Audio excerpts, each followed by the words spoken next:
Jeff, hi, how are you? Great. Yourself, buddy? Yeah, good. Always good to see you. Always good to see you at a time when I've got things I'm questioning and wondering about. As Daddy said, what would Jeff do? Back for your therapy session, Jeff. We're not doing that. Basically, the whole show now is just a giant therapy session for me. Every episode is therapy. No, it's good to see you, man. And Ego Death Capital. Yeah. Is that the actual correct name? That's the correct name. It's going very well. I can't believe I get to do it. I can't believe the gratitude I have for getting to be able to invest in what's coming on top of Bitcoin. It's in the best entrepreneurs in the world building on top of it. It's incredible. I feel exactly the same about running a football club. Yeah, exactly. The best job in the world. Yeah. Okay, listen. You worked on an article looking for signal outside of noise. Tell me a bit about the article, because there's so much going on at the moment. I've got so many different areas I want to go into with you, but I just want to hear your background to why you worked on this article.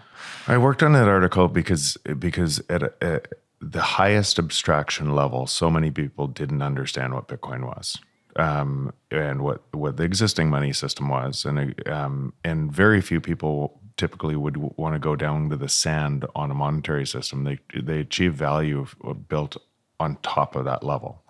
And so you achieve your value through the products and services that are on top of monetary system.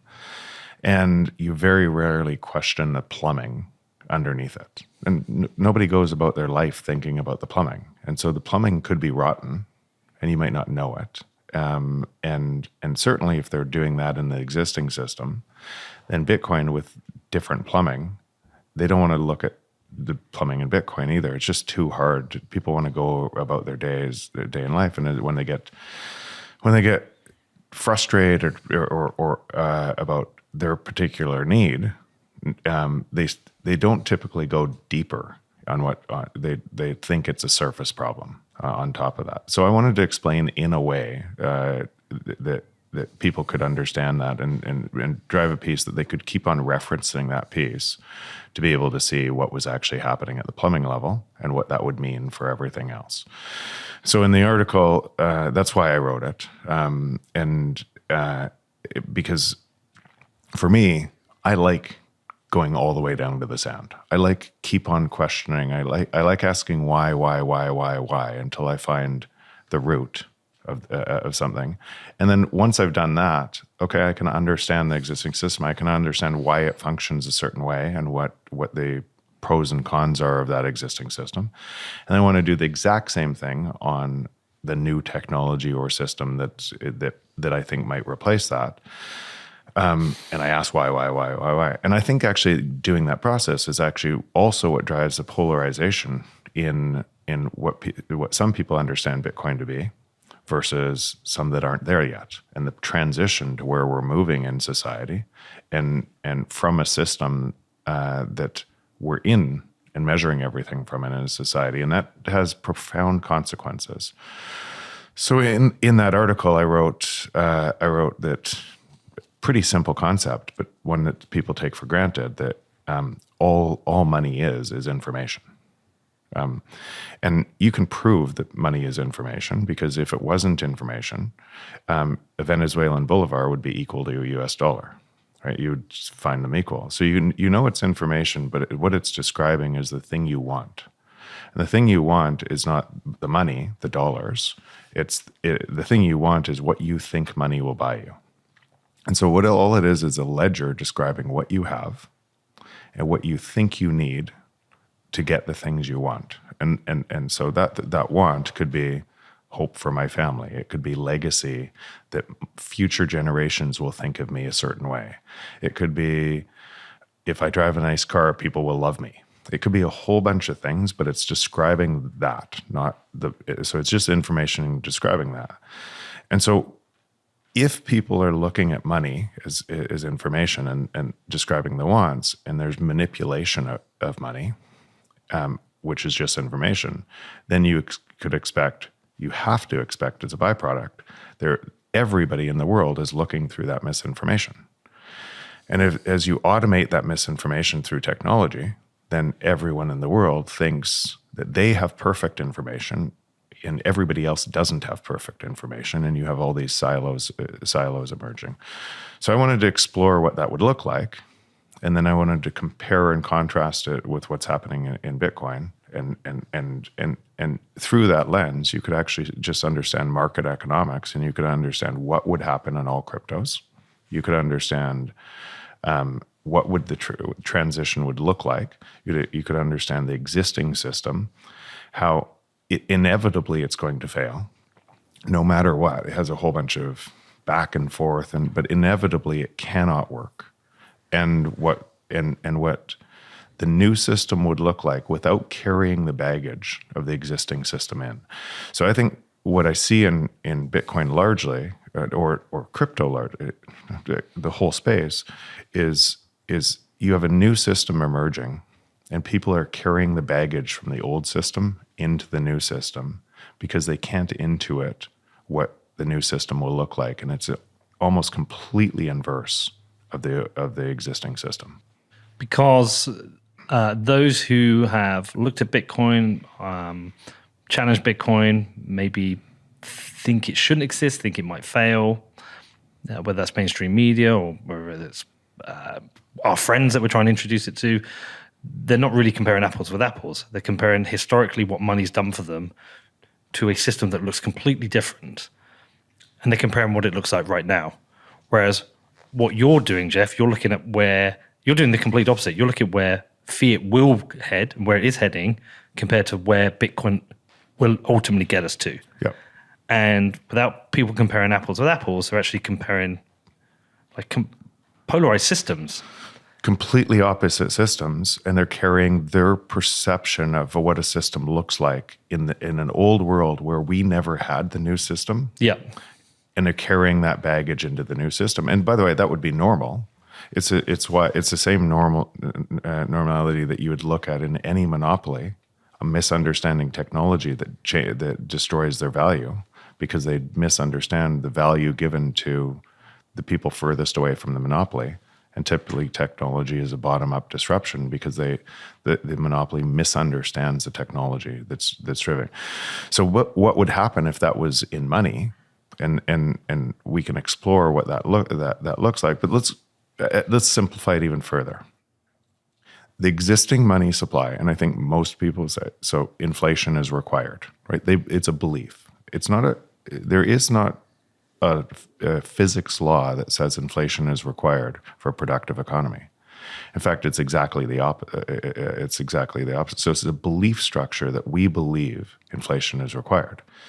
And all inflation is, if you ask a deeper question, is it's actually theft, right? It transfers money from some people, and it transfers it from the middle class and poor to the rich. And inflation is wage deflation. It's the same action. So people get paid less. It wouldn't work otherwise. Mm-hmm. So people get paid less, and they believe that this system is making them richer while it's actually making them poorer. And it's concentrating wealth in some hands and taking it away from other people as a result. So it is actually theft. So by saying that you believe in inflation, you're actually saying, I have a belief that theft is required in money to live in a productive society.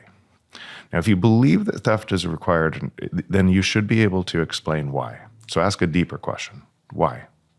And the next why to that. And somebody might say, well, it's required because otherwise the economy will collapse. And that is actually true. Because why to that is because the economy is built on a credit-based system mm-hmm. that has to increase its rate of theft forever to be able to survive. Why though? Why can't a credit-based system be a system where the credit is paid back? Because and this is what I explored in my book, because technology is deflationary, and what that means is prices fall to a level of the production. So let's say your calculator app.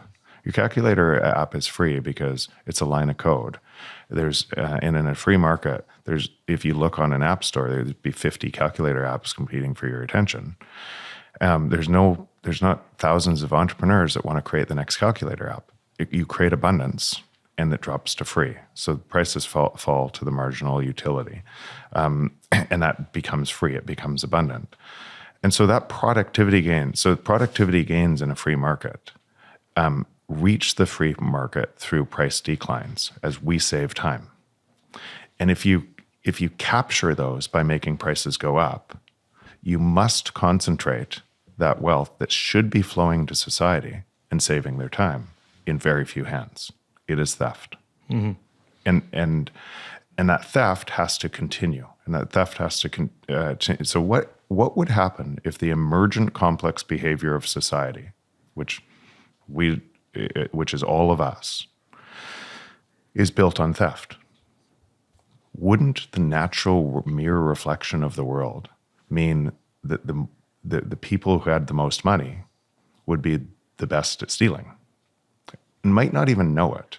Let's use an example. It wouldn't charities or wouldn't nonprofits that sat on top of that, where would they get the money to run their charity, to be able to think they're helping? Wouldn't they go to the same people that were most benefiting from a system that was based on theft to help the people? And those are hard things to realize, because we make that system stronger by thinking we're doing good in that system that is based on theft. And so when you see political campaigns, and when you say who gets elected, when they're essentially telling you a lie that they can solve it through more theft, who gets elected?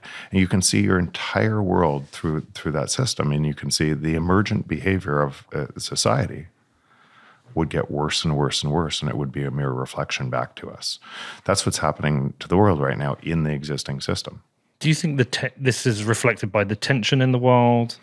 So this is a natural. We are all connected. Mm-hmm. We are all connected. That information connects us all. That information and money. It's just the trust in money that connects us all over the world. So if you have theft in it, then we have to be disconnected. So if you looked at the biggest cities in the world with trust, essentially link together more minds, and they create more ideas, and more people move to the city because there's more going on, and those ideas actually change our world. And then if you look at the power law into smaller cities and then towns, less ideas in smaller cities, less ideas in smaller towns. And so you have these cities emerging that are Silicon Valley is a good example. Massive talent moving in, massive change the world type of technologies coming out of that area, because all of those minds link together and they form a supercomputer, linked together through trust. And those ideas spread, and we build upon those ideas, and we see, oh, that one plus that one plus that one, and this person over here, we create something incredible. Now look at what happens in giant cities without trust. Supercomputer breaks down. Mm-hmm. Right? The linking of that supercomputer is through money, that information exchange. And if you break that, supercomputer breaks.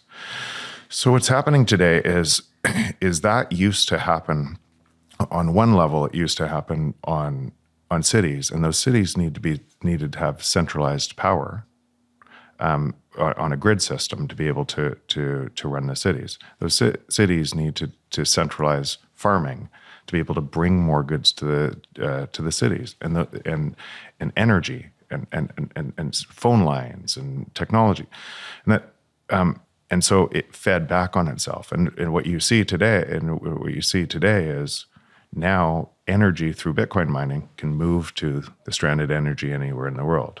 You can do a Starlink satellite, and you can be connected into the globe anywhere in the world, and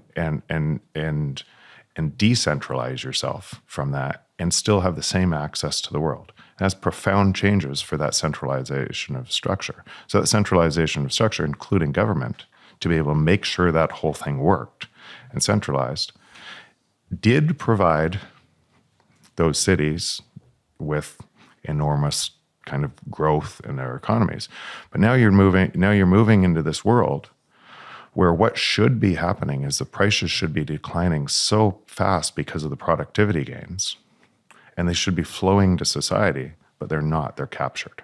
And that capturing removes the trust, and it centralizes everything, and it keeps on centralizing into the existing system, and it gets worse and worse and worse. And that means the existing system, because it's built on theft, has to drive more and more coercion and control into the existing system.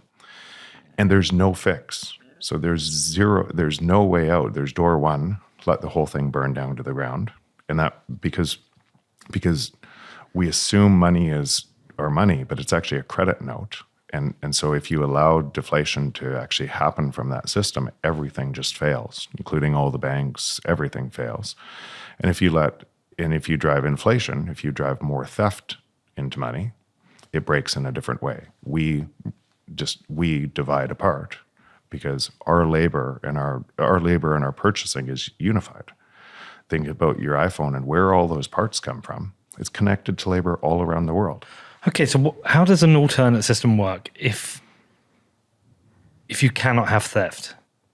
So, and I'm not saying that as somebody said, well, I think we should have theft. Yeah, no, but like, what is this alternate design system? I know it's based on Bitcoin. Yeah, but and that's where now, if you connect that article, and maybe Danny can pull up that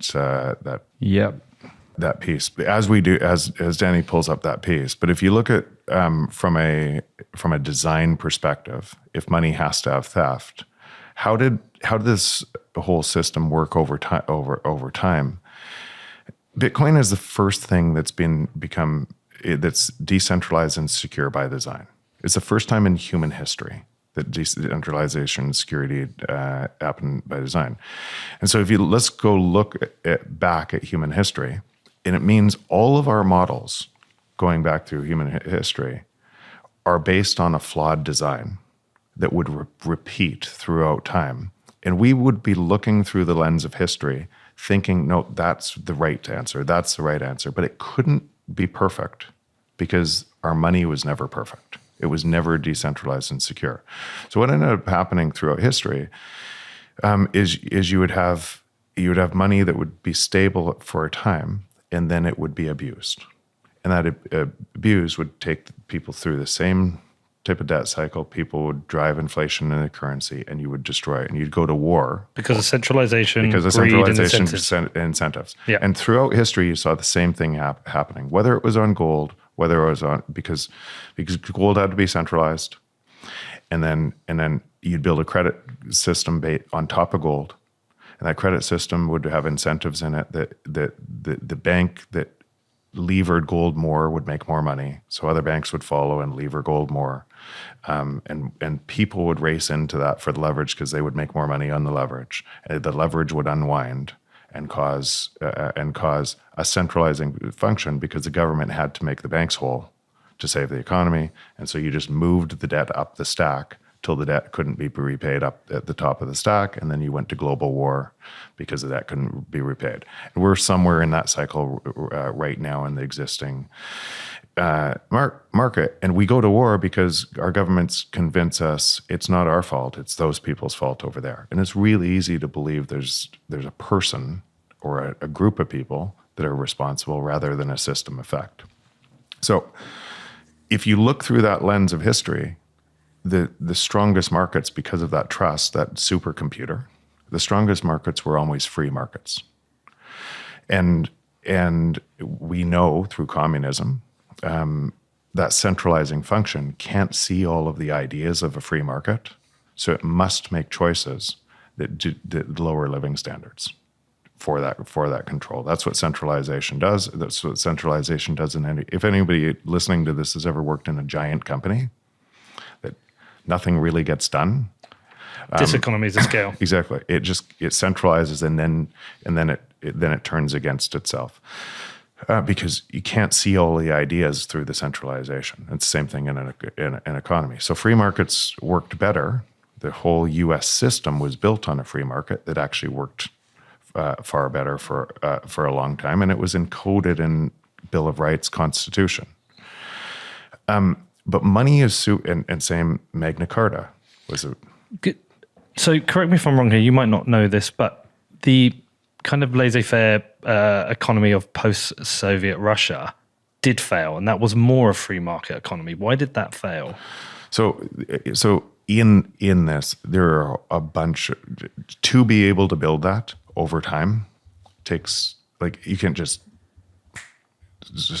flick a switch, especially with the global coordination of this. Essentially, you're globally coordinating labor. Yes. Right. All over the world for a globally connected world to work, this supercomputer to work. And that supercomputer could be hacked if you controlled the money. You could hurt other countries. So their labor isn't globally connected. You could impose your pain on other countries. And so a bunch of these are the game behind the game around money. I'd have to go back and check if I'm right, but I did try and have a look at what happened in post-Soviet Russia, and essentially there was they encouraged a laissez-faire kind of free market economy, but that actually led to concentrations of wealth because people were so poor at the time. They essentially these almost like oligarchs who had lots of money, and they were. They picked the people who said, "Here, you can privatize this industry." Prior to the oligarchs and privatizing the industry, it was essentially the people who just had capital. Where people were so poor and hungry, they had to sell everything they had just to be able to feed themselves, and that's all concentrations of money. Okay. There was no redistribution method. So let's get here because again, looking through the lens of history without this innovation would lead to a whole bunch of thinking we knew the right answer in everything else, and it wouldn't be the right answer because we never had something that was decentralized and secure. Yes. So let's just keep going on this. So what did societies do to protect their own rights from the state getting too big and centralizing? What did they do? Magna Carta, Constitution, Bill of Rights, a whole bunch of essentially laws enshrined in doctrines that said, we the people control the state, not the other way around. And where that happened, though, because now you had more ideas competing, those were the strongest economies. And they grew the fastest because you had more ideas. But what ends up happening over time is because money is more powerful than laws, and as you make more money or as you drive more money, then the laws are changed for more money. And if you have inflation built into your system, then the wealthy get wealthier and wealthier and wealthier instead of prices falling. You actually create this massive monopoly power that changes laws to favor themselves. It's not a capitalist system. We don't know what a capitalist system is based on that. The word is misused because if money has a theft in it, that will happen. And because money is more powerful, the laws get changed for the money. So if we've never had a capitalist system, are we essentially theorizing what a capitalist system will do? And that is another test. All of these naming conventions for what democracy is a naming convention. So ask yourself, these are hard things to actually face because they force us down to a layer that we have to break apart what we believed all the time was true. But let's use. But this is a good thing to do, Jeff. Like I always want to do this. I want to question this. Because I don't want to just sit there and say, oh well, Bitcoin fixes everything. So therefore, once we get a hyper Bitcoinization, everything's going to be great. And that's why this is important. That's why these are really important questions. By the way, I believe it does, but how it does and why I understand that belief would be hard to get to for people is because they're bringing the baggage from their existing system into the new system. But if we can do that, we should drive higher, faster adoption of Bitcoin, which means we should get to the point where these problems are fixed sooner. Yeah. So there's an incentive structure to be able to communicate why this is a better system to people. It's what you do on your show and many others do by bringing in different minds and looking at it. But what I would say is what's happening is people are they're taking their view of this new system, which is a fractal pattern from their view of the existing system and what they want the new system to be, rather than intuiting what this new system will be with different incentives and different behavior. So, and that creates a lot of noise around the new system. It creates a lot of, especially if you that's why I used if you had misinformation expanding at an exponential rate in money, and everybody was looking through that misinformation, you'd expect that essentially vortex of people yelling at each other, you'd expect it to get way worse. So you're saying that you believe it fixes it. Yeah. Whereas I'm in a position where I'm thinking, I can see a bunch of stuff I think it fixes, but I'm a bit unsure on how we get there, how we communicate it, what the path is, what happens during that journey. Yeah. And we're going to be sacrificing a lot to go on this journey. It's still a theory. There's no proven model where a decentralized currency makes the world a net better place. We just don't know. So you're there. How did you get there? So, and what you just asked in a theory, or and I think it's fair to say, it presupposes that the existing system will work, right? It presupposes that. So I would first say, what alternative is there? And find me a better alternative. So carry on as we are, which is clearly very broken. Yeah, we know that. We require theft and money. Yeah. That theft and money will divide us all, and that theft and money will take us likely to war and maybe the end of human species as a result of that theft and money. That's actually where we are. Mm-hmm. Or it will concentrate all control in very few super overlords, and the rest of us, it'll look like modern day slavery. It'll look like China's social credit system on steroids, and it'll just keep going there because you've allowed theft and money to exponentially increase prices. You're trying to make prices go up forever because of theft and money, when the natural rate of technology should be benefiting all of us. Prices should fall, and our time should be saved. So an alternative requires a new money. And there is no fix from the existing system. Yes. Right. So what type of system would be hard enough, would be so violent against that system that would get harder and harder and harder, that could be outside of that system and control and take away from all of the control functions and all of the vested interests of that system, and not allow any human to change it. You're talking about Dentacoin, aren't you? So that's actually why. Yeah, okay. So that's why I wanted to put the blockchain trilemma up. Okay. And I wanted to walk through that. So when you understand that decentralized and security in a market that's if you look back at the information, people are just trying to get out of that system. They know the system's bad. They're trying to make enough money for their own families to be able to get out of that system, to retire, to save enough money and that system is making them worse and worse. And it's creating more misinformation, and they're looking through that misinformation. And now you have this Bitcoin, which is the first time in history that you didn't have to trust an institution, right? Removes the theft. It removes the theft, the decentralization and secure. So if it was true that it was decentralized and secure forever, then it's the first time in history that you didn't have to trust an institution which could get co-opted by money to be able to, for trust. You could trust code. First time in history. Big deal, if that was true. So when I went down to the sand, I wanted to test, is that true? And I explained deeper on why that's true.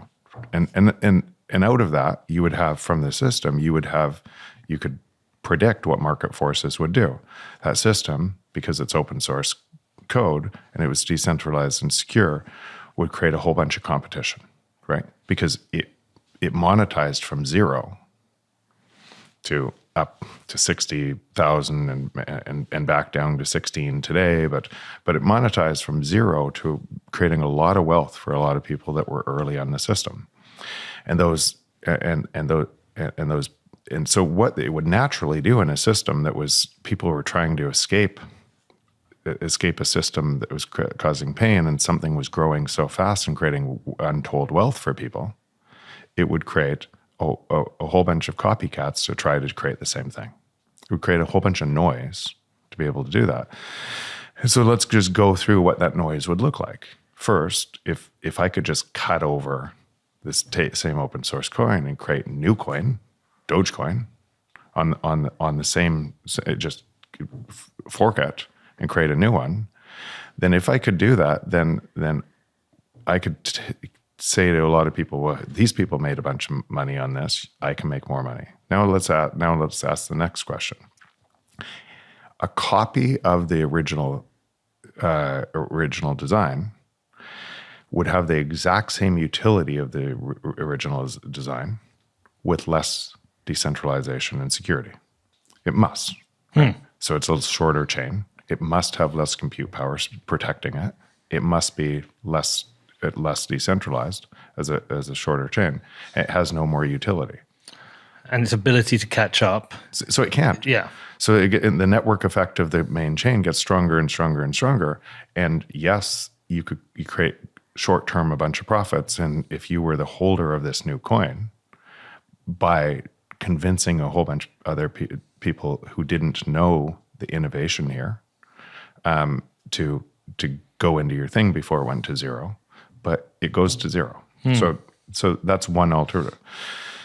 And then because you can only choose two of three sides of a blockchain. Ironically, Vitalik came up with the Blockchain Trilemma to convince people about Ethereum when he himself missed what it actually meant. Crazy irony. And so the Blockchain Trilemma says you can only solve two sides of a blockchain. So decentralized Bitcoin solved decentralization and security forever. First time in history. And so to be able to compete on it, we just should. You couldn't compete for a long time by just building a new Bitcoin. Oh, you're basically saying pick two. Pick two. Pick two. So Ethereum picked let's scalability. So let's go through the two. So Bitcoin, 5 to 7 seconds transaction on base level. So everybody that talked about Bitcoin, old tech, it was they couldn't be more secure and decentralized. So they had to sacrifice something else. So let's say Solana, you sacrifice security, right? A blockchain that is insecure inherently has to fail. Yes. Okay, so that should be pretty easy to most people. I'm surprised it's not, because there's a whole bunch of blockchains that are completely insecure that people gamble on, but they all go to zero. But you could see if people thought this wasn't an innovation as sound as this is, and they thought it was just a money-making scheme, then a whole bunch of bad actors from this system would race in to make a bunch more money. And so it has to be, by design, has to be insecure. Or I choose scalability and I sacrifice decentralization. And that's Ethereum. And that's a number of others. And so you just by very nature, I can't believe people can't see this. So they talk about DeFi on a centralized blockchain. Well, I've been having a discussion with people this morning because, when you arrived, I put out a tweet 2 years and 2 months ago where I said I trust BlockFi more than smart contracts. That's an unfortunate tweet because it managed to piss off everyone, because if you're a Bitcoiner, you're pissed off because you don't want to use a centralized service, not your keys, not your Bitcoin, and it pissed off crypto people because they believe in DeFi. Yeah. So, but let's use that crypto group for a second. They're actually saying, like, Ethereum is proven completely decentralized now, and so these others. So you have a high cost function that's a blockchain. Why would you use a centralized blockchain? What economic rationale would you ever use a blockchain for? Because you think it's going to make you more money. It's the only economic rationale. It's the only reason. There's nobody's thinking at a level of, like the levels you're talking about here. Nobody is thinking about the best money for the world, to rebuild the foundations of money, to remove theft from the system, to improve coordination, to remove the warping, and like all these things you've talked about for years. Nobody is thinking on that level with Ethereum. Yeah, but even thinking so, of TPS. Even still, I'm just saying the economic rationale to use that over the long term. People say Web3. They don't know what Web3 means. They don't know. They say DeFi on top of this. They say NFTs on top of this. And here's the problem. A database is a way more efficient structure. Yes. For centralization. Amazon isn't going to move all their stuff on top of an expensive structure called Ethereum to build a Web3, and neither is Google. Neither is it. It's ludicrous because somebody has to pay the more expense, and they have to charge the more expense of the more expensive blockchain. So what you understand is decentralization or Web3 on top of something that's more expensive and centralized. It's theft. It's theft. It'll all go to zero. It's all built on theft. It is all go to zero. It's built on extraction. Exactly. It's built on extraction. And it's built on extraction because it's the same model as we have in the fiat system. It's exactly the same model that the rich get richer and richer inside that system, and they have to centralize more and more. And as they centralize more and more, they have to cut off certain things from other people. You have to protect the core and you sacrifice the periphery. So that centralization always produces inferior results over the long term. But in the short term, people think, oh, wow, this is growing. And they don't actually understand a network effect. The definition of a network effect is every additional user makes it better for all users. And Ethereum fails that because every additional user makes it weaker for all users. Because it becomes more centralized. Makes it more centralized. And over time, and that's what ends up happening actually with the US dollar, or with which experiences really strong network effects for a while, or it happens with Google, which experiences really strong network effects, or Facebook. As they centralize, they have to choose who gets to have voice, who doesn't have voice. And by removing voices as they centralize more and more, their network effect breaks down. And you have something built on Bitcoin that, because it's decentralized and secure, the network effect can go on infinity. Every new user makes the network stronger for all new users. With the blockchain trilemma, how do you layer in additional layers into this? Because if you were to say for Ethereum, I say it's certainly gone for scalability, and I can't actually pick what is it sacrifice for that. Decentralization and security, I would almost argue both. So more decentralized, it would be fairly secure. Now it gets co-opted by the state because of that centralization and because it is not, has a decrease in security. I don't know if it's even achieved scalability. I mean, so what you would do is you said smart contracts, but that's what they set out to do.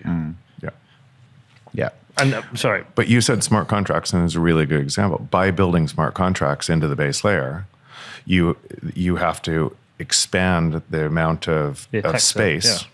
And the amount of space that you have to expand means as the network expands, the only nodes that can verify the network have to run so high supercompute that you couldn't actually have small nodes run the network. So you have to centralize with the most important nodes. And that's why those design choices around allowing more in the first layer force centralization. But say with Bitcoin, it's suddenly decentralized. Directionally, it's the most decentralized blockchain. And it's more decentralized today than it was last year. Yes. And every year, more decentralized, more secure. Yes, it becomes more secure. But there's the argument it becomes less scalable on the base chain. It is. That is true. But so how do you layer? Is this only a blockchain? And because the second layer of the Lightning Network isn't really a blockchain, it's something built on top of the blockchain.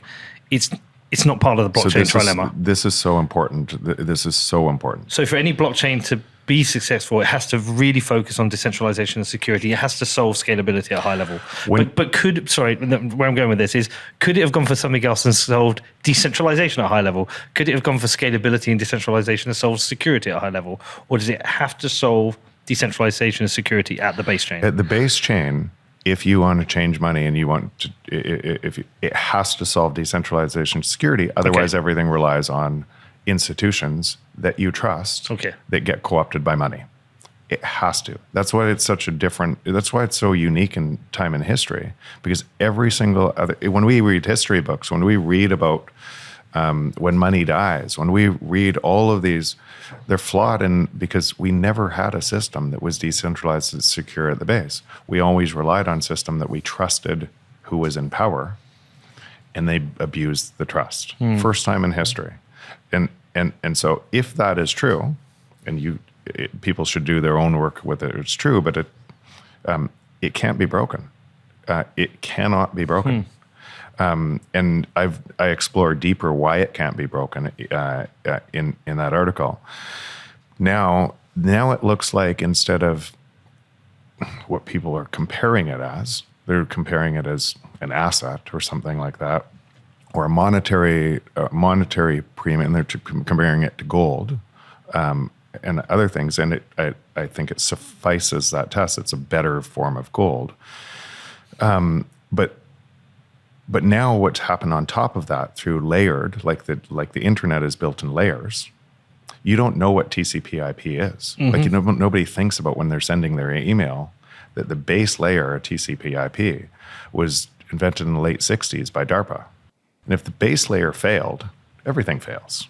We still use that system today. And the base layer has to be hardened. It has to be attacked. It has to be all of these things.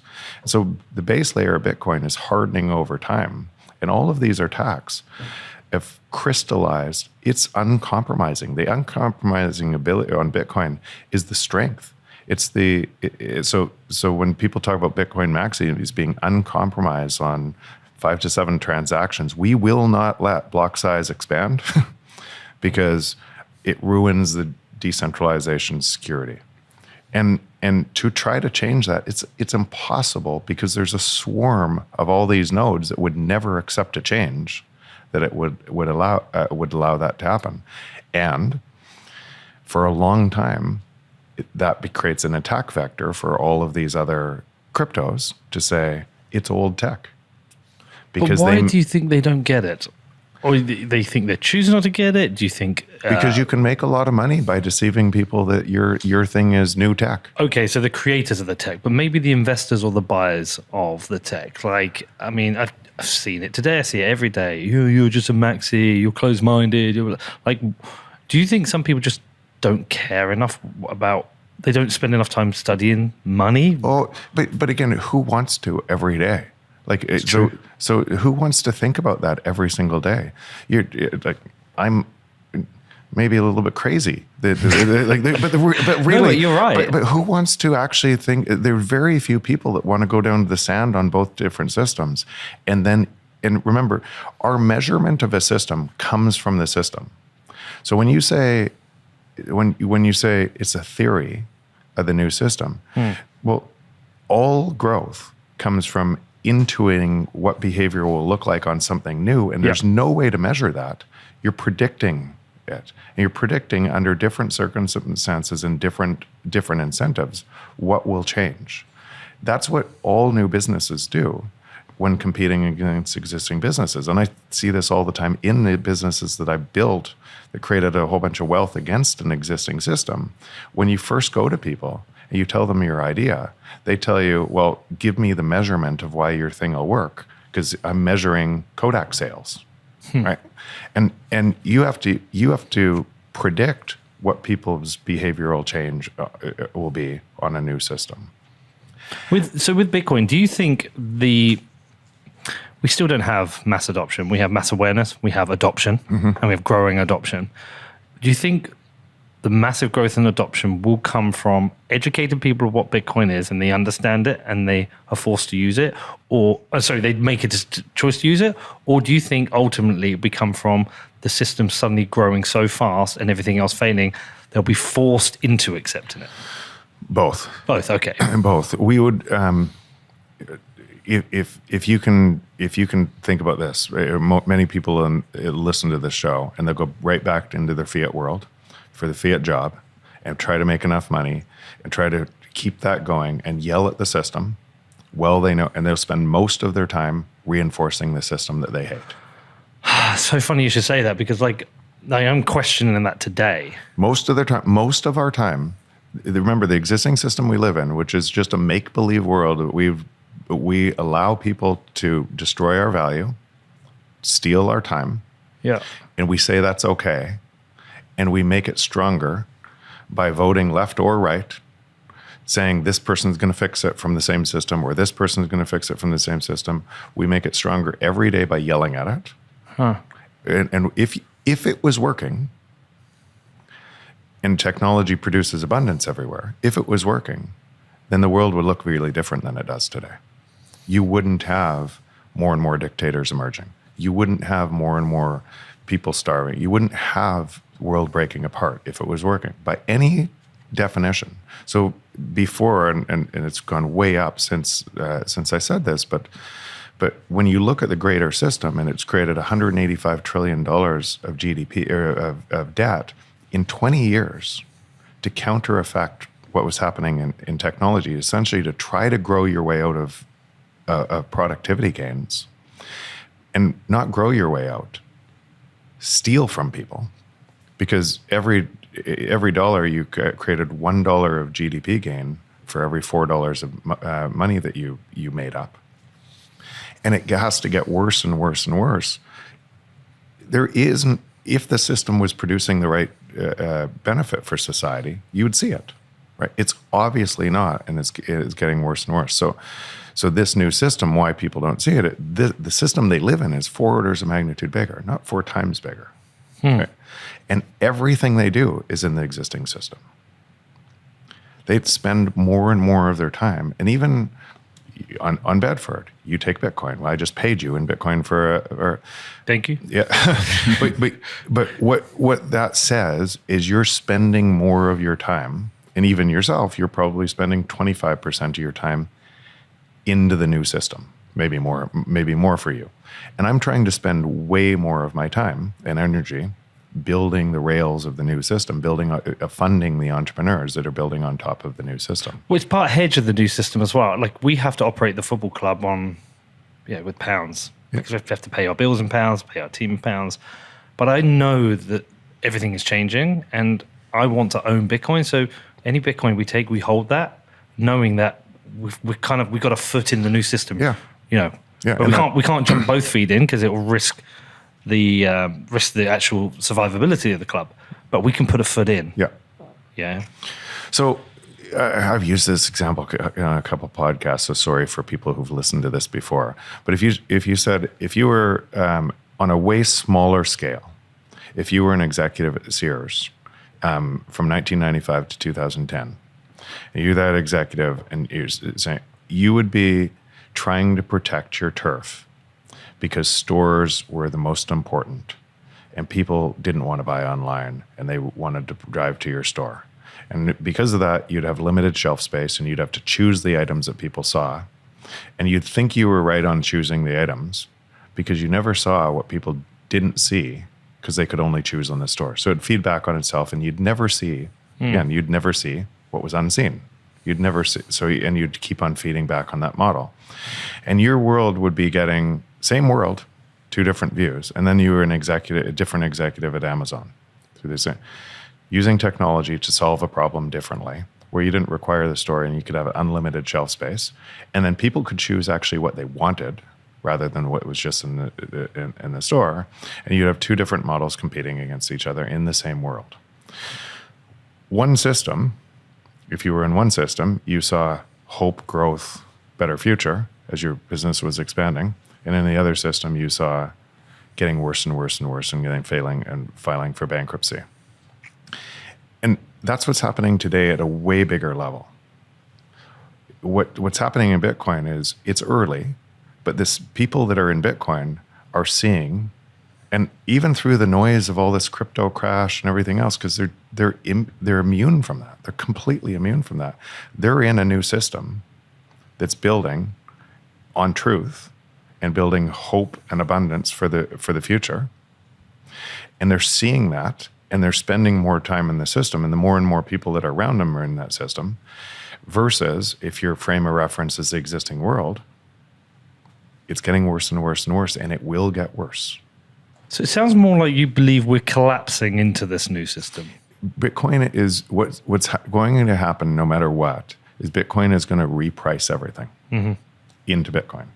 What people are measuring Bitcoin in, if they're measuring in their own dollars, they're actually using the error code of the manipulated currency to measure the new one. That makes sense? Kind of. So here's a way to say it. So technology should produce falling prices. Yes. Right? We know that. Yes. Right?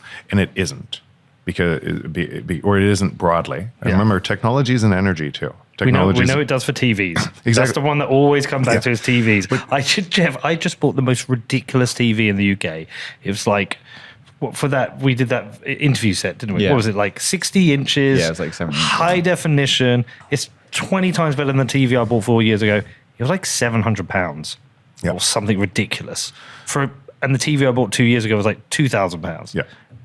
I always come back to the TVs. Yeah, but again, that people think that it's only in TVs or electronics. It's in energy. Yeah. It's in everything. But we're not seeing it. Why aren't we seeing it? Because when you have abundance in money, it creates scarcity everywhere. When you have scarcity in money, it creates abundance everywhere. And what ends up happening is, because you can't print more energy prices just go up in response, where they should be coming down, because we find more energy. We have better ways to explore for energy. We have better fracking in energy. We have more solar in energy. We find more energy, and we have more technology and energy as well. So why aren't energy prices coming down? Why is a coffee bean it's 80 times more efficient today than it was in 1980 for coffee growing, distribution, coffee beans. 80 times more efficient. Why has price of coffee gone up from 25 cents to what it is now, $4? I mean, I can think another reason, part of the conversation we just had with Alex Gladstein discussing the IMF and the World Bank. I mean, but that's it. It's because of a system that is designed on theft that has to keep on increasing prices. Yes. When the natural order thing, nature, us solving problems, and technology is really the wrapper that we're using. We're saying technology is moving fast, but really what we're doing is standing on the shoulders of other people who went before us and solving more problems. And as we solve the problems, we use the things that better impact our lives. It has to bring down prices. And what's happening is the existing world has to increase prices to keep them going on based on that theft. So in Bitcoin, it's not Bitcoin price going up. What it's actually measuring is all prices of everything falling against Bitcoin forever.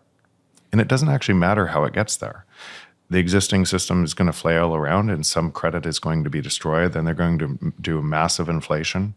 But if you're measuring that system and you're in the noise of the existing system, it's going to feel worse and worse and worse for you. And it's going to get really confusing. And if you're in the new system, you're completely immune from it. You're just building the new future on the new rails.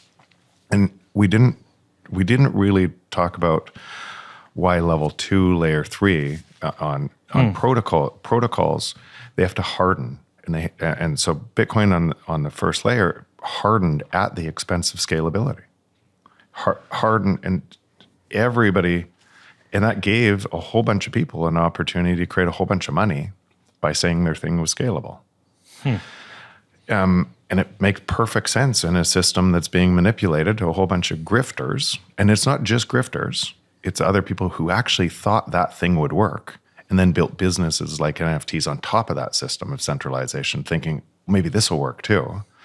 And it confuses more and more people. But for a while, a bunch of money races there. And then the money that's racing there, or the exchanges that are racing there, make more money if you have more tokens. They actually get paid more money. And so the money that they make, then they go and lobby governments to say Bitcoin and crypto are the same. It's the same thing. And so it's coming from a fraud. It's and more race into that. And because we chase money, and the money comes from the nonprofits who say, oh, wow, this crypto investor is going to invest in me. That's a really good thing. And they're sponsoring all of these things. For a while, it looks really strong, and it gets strong until it all unwinds because it was never decentralized and secure on the base layer. Well, Lightning comes in on the second layer. Mm-hmm. And now as Lightning comes in on the second layer, now you can transact in this pristine bearer asset on the first layer, global neutral reserve currency on the first layer that nobody can stop, that provides complete trust in that decentralization and security. Now you can start transacting on the second layer. Transacting on the second layer, and it costs a fraction of a penny when you transact, and it's limitless. And it means you can have velocity in money without having debt expansion. You can have unlimited velocity in the technology.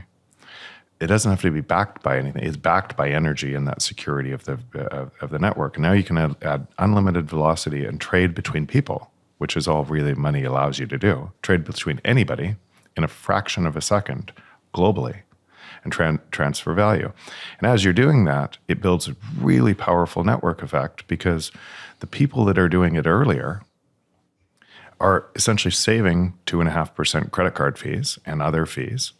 And the people that are spending in that are creating this system, which brings more and more people on. What you're doing, accepting Bitcoin, is bringing more and more people on. And then another business says, wow, that football club doing Bitcoin is actually blowing things away. And I'm going to accept Bitcoin too. And I'm going to reduce my fees and increase my profitability.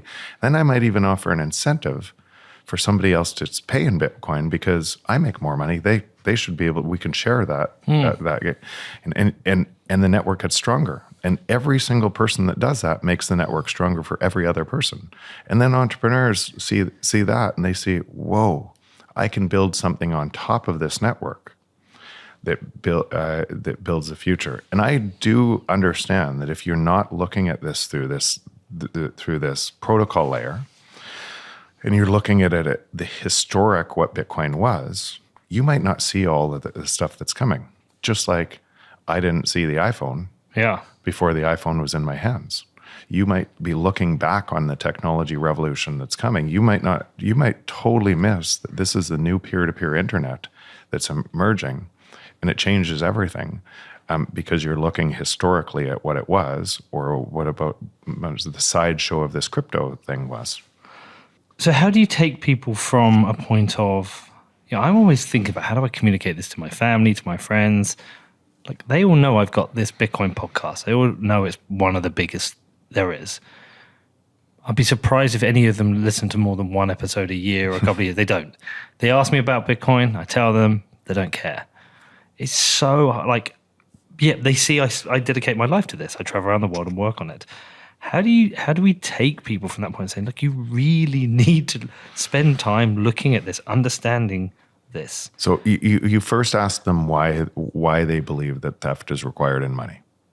Okay. And if they do believe that, first they'll say theft is a strong word. It's is not it? He always asks me, he asks it a different way, doesn't he? He's like, do you believe coercion is okay? Like first principles, yeah. First principles. Yeah. Do you believe that coercion is fine? And I think getting people to even acknowledge that inflation is theft is even that's a hurdle, I think. You have to explain why it's there. Yeah. Or you have to, instead of explaining, ask them the question, ask 5 whys after that. Okay. Ask them a question. Why is inflation required for a productive economy? And just listen to their answer. And their answer will be because their answer will be something like, well, velocity and money is required, or, okay. Why?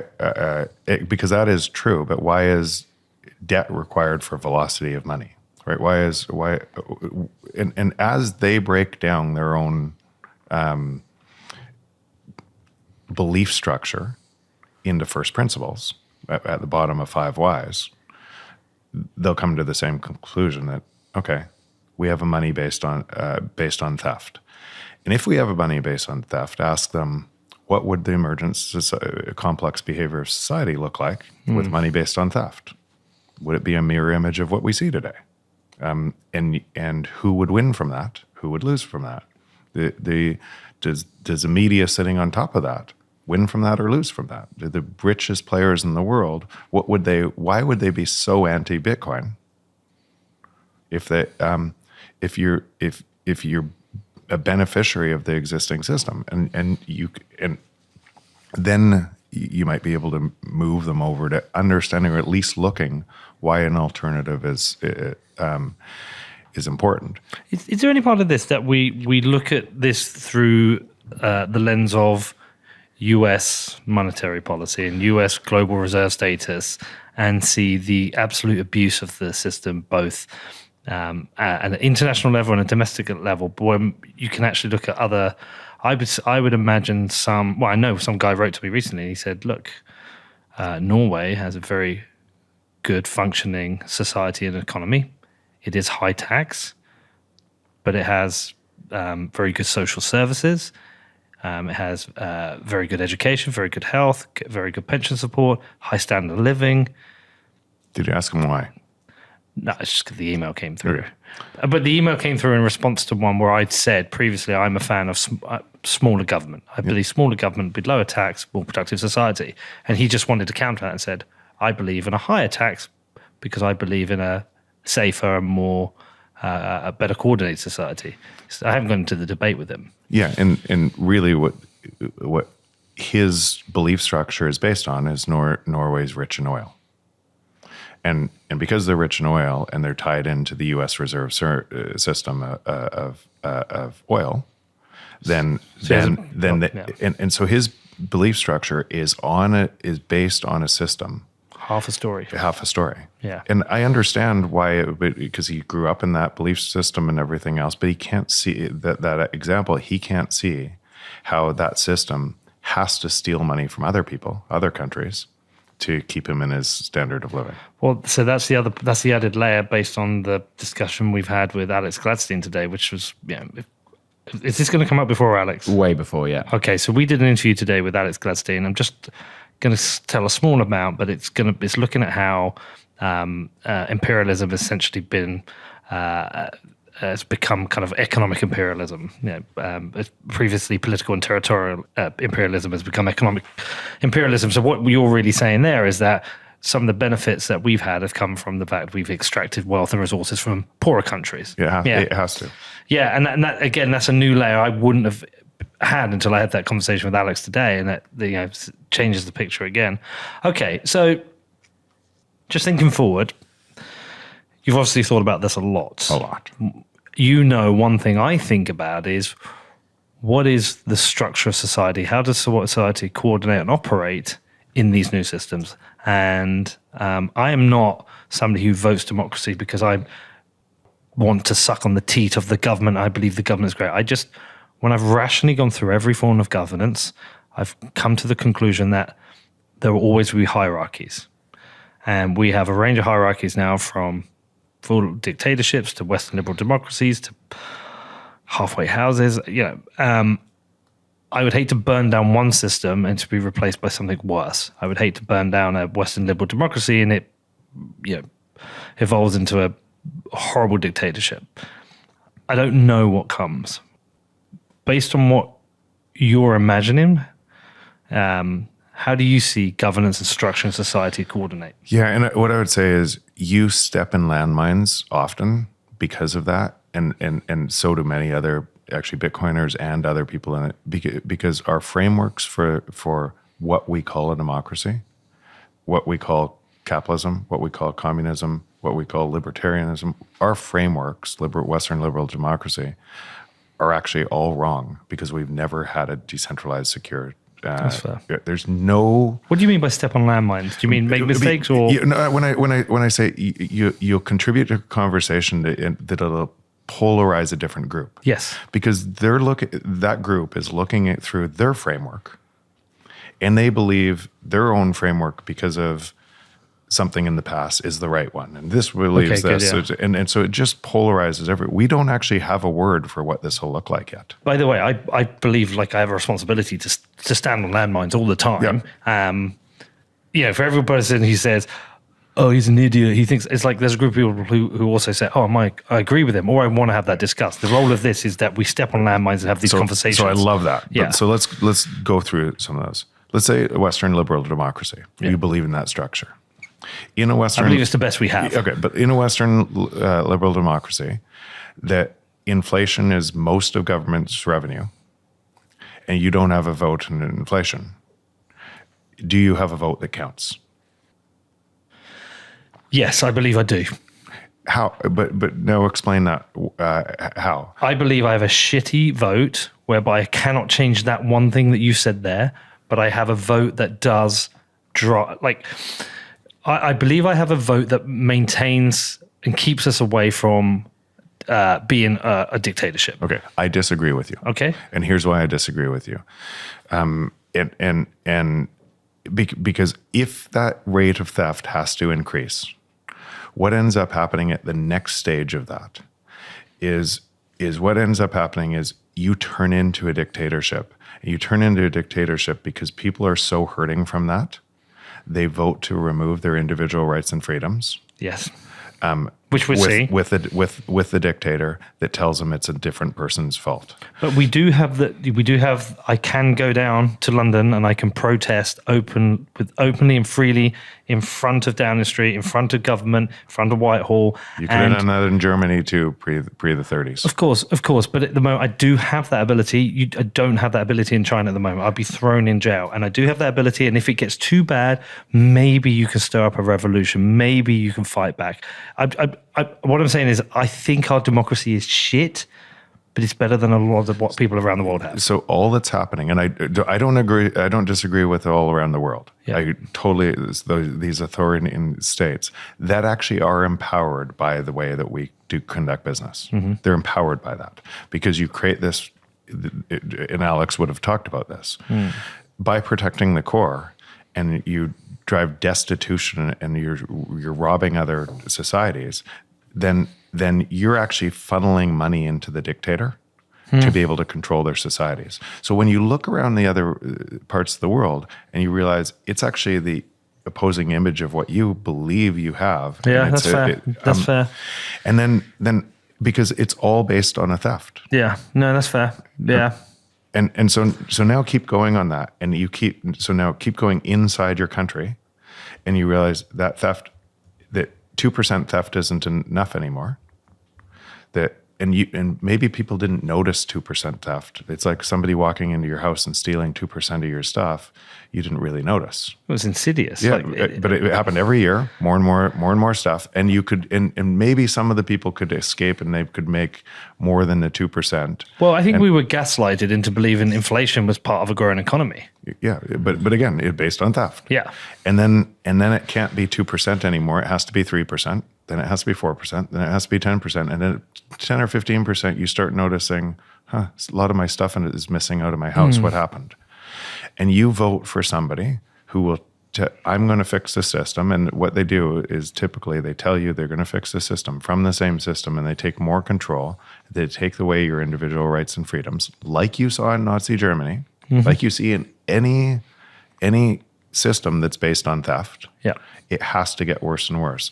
So the mirage of the liberal democracy is something that, and I even hate saying this, but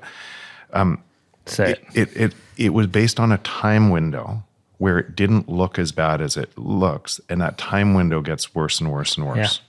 Yeah. And so when you say I believe in something that was based on a time window of less theft when we benefited from it, it still had massive repercussions for other nations in the world.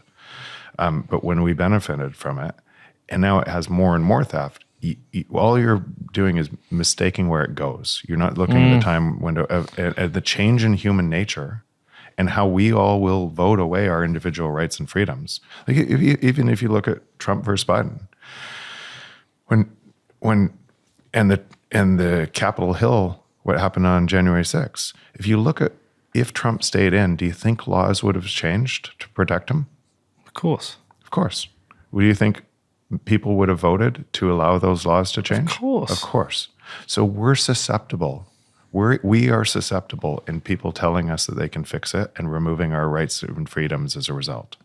And if you have a system based on that, then the money and the power of the system make us more susceptible. And many people will race to that system and see themselves as avenging the right path at the expense of all the other people that are bad. And that's where these things break down. So the words we have to describe what this will look like are based on structures that couldn't actually function properly, couldn't allow the abundance gained from technology to be able to flow to people all over the world.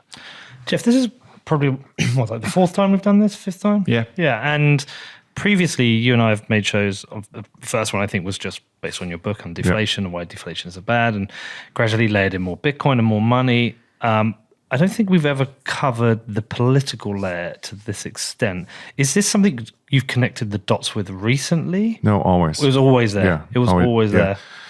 Yeah, because I think in some ways, like, I fought the battles of trying to defend democracy or being a statist cuck, all that stuff over and over again. But like, this is, I don't know about you, Danny, but this is like the best explanation I've had of. It's very good, yeah. Yeah, it's the most compelling argument I've had of why your vote doesn't matter. Why your vote doesn't matter. And I kind of know it doesn't matter. Like,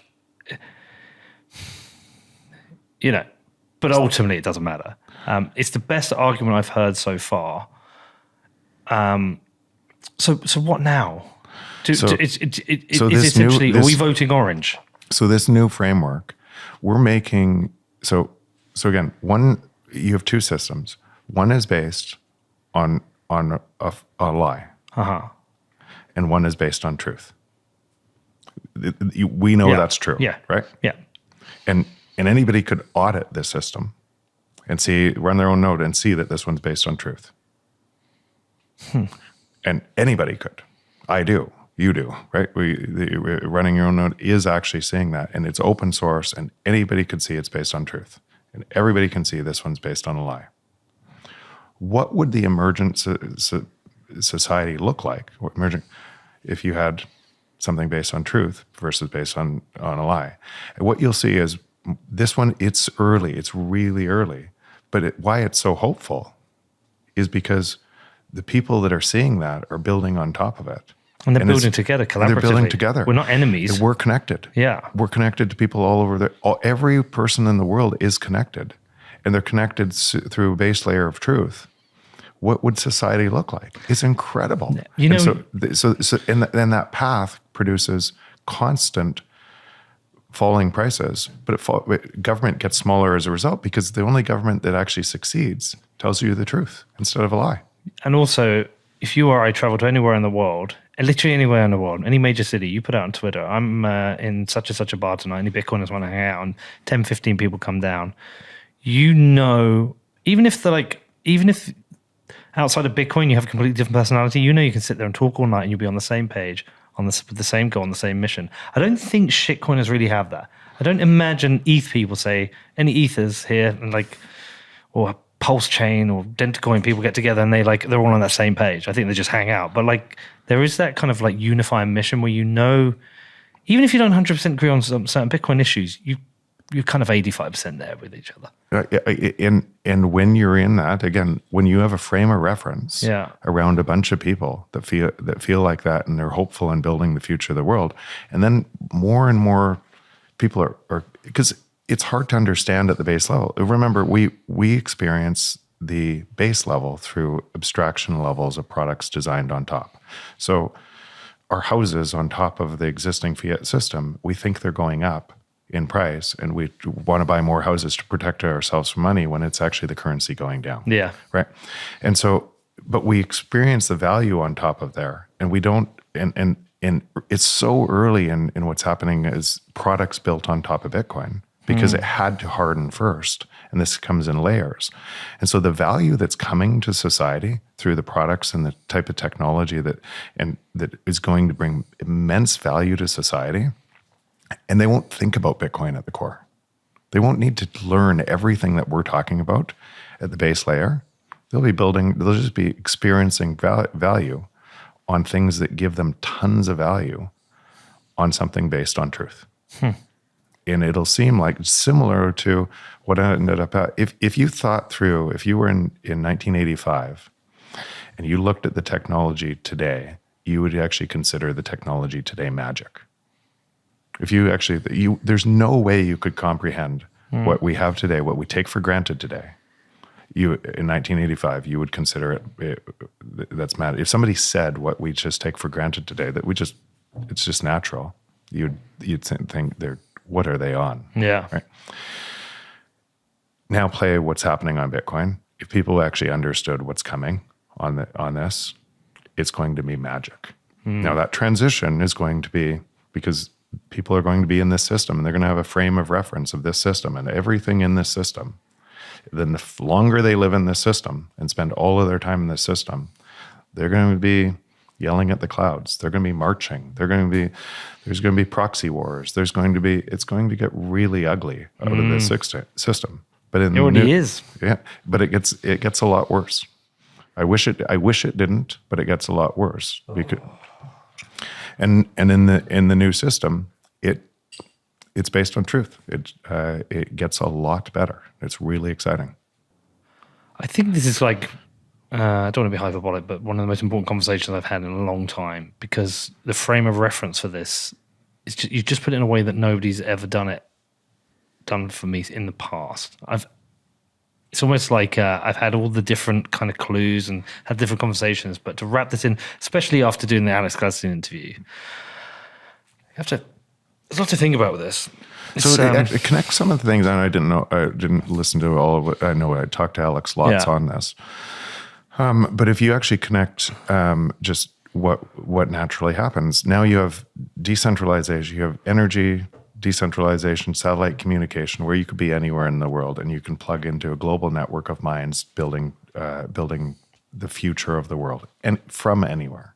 That could be an island nation, that could be El Salvador, that could be anywhere in the world, and it's moving faster and faster. What will happen with labor? If I could hire somebody in Nigeria and I could pay them in Bitcoin, and I could pay them in Bitcoin for 1/10 of what I paid here, and they were better, wouldn't I do that? Of course. And they're connected in. And so what ends up happening is that their labor rates go up because of the competition in forces. It's going to be a leveler. It's going to be a leveler all over the world. And so it's just in that transition from one system to another. What I think where people get stuck on this is they want their thing to win right now, or their thing to win right now, and they think of it as a light switch. And it's a transition. It's a bridge to the other side. It's creating a bridge, and yes, if you're early in it, if you're early in Bitcoin, you'll create more of the wealth on Bitcoin, but it gives you no more power in the system. And as you spend your Bitcoin, you'll distribute your Bitcoin. Here's one thing I often hear which is interesting. So if wages are sticky, then wages being sticky is the thing that allows inflation to work, because people don't ask for wage increases as fast as inflation is going up, and it means they're getting paid less in real terms. That's a well-known economic fact throughout time. So if wages are sticky and you had the exact inverse of the model you had today, and prices declined, we know wages are sticky, that means the middle class and poor are getting wealthier because wages aren't going down as fast as technology is creating that abundance. And so you have the exact inverse of what's happening today in the world, healing the world. And that transition from one system to another system is super powerful. Healing the world. Need to go have a think about this one, Danny. Yeah.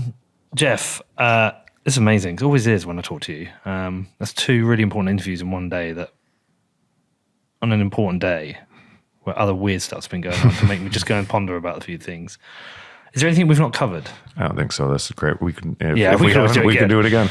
Well, we're planning a Canada trip. We're planning our first Yep, next Canada year. trip. awesome. Yeah, so we will let you know about that. Have you ever been to Canada? Not since I was a kid, so I don't really remember it. Yeah, that's great. All right, anywhere you want us to send people? Ego Death? Ego Death is venture. If you're a venture company, or if you're a company building on top of Lightning or in the Bitcoin space, we want to hear from you. Right. Yeah. Okay, we'll put that in the show notes. Jeff, honestly, always a pleasure and a lot to think about with this. Thank you. Thank you.